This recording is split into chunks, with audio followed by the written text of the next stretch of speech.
have we really convinced the OEMs, the big med tech companies? Bjorn, this question's, let's start with you on this.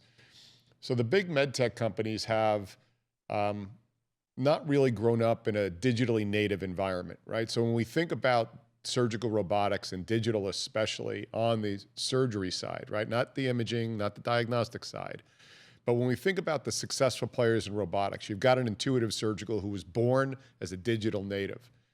And then even Auris is another example, born as a digital native, right? High adoption, high utilization in those areas.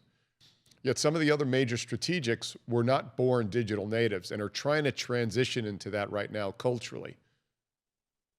What has your experience been, Bjorn, in the OEMs? Are they excited about this digital transition if they're not digital natives and they already have a position to defend?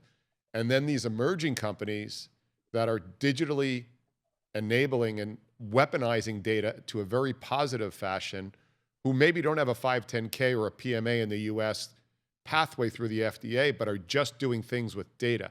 What's been your experience in that area? I think that most companies, most surgical companies are excited about the potential of digital, and there's a lot of investment flowing into this area. Obviously, if you're centered around making devices and if your core business is selling consumables, it's very, very hard to transition from that to a software as a service model overnight.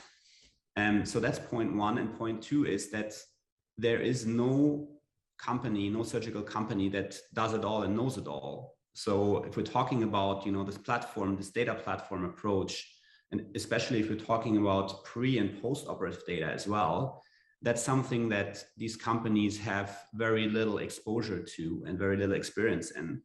So I think definitely in their core business and in the core therapeutic areas, they are the specialists. And I think they should remain the specialists and build out, that therapeutic area, both physically and digitally.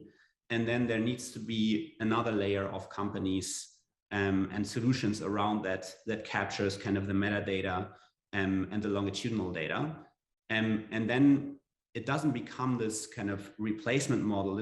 I don't think we're talking about, Tesla versus GM or BMW or something like this, but we're talking more about enablement, digital enablement by collaboration. And, you can see this by J&J partnering up with Microsoft, or,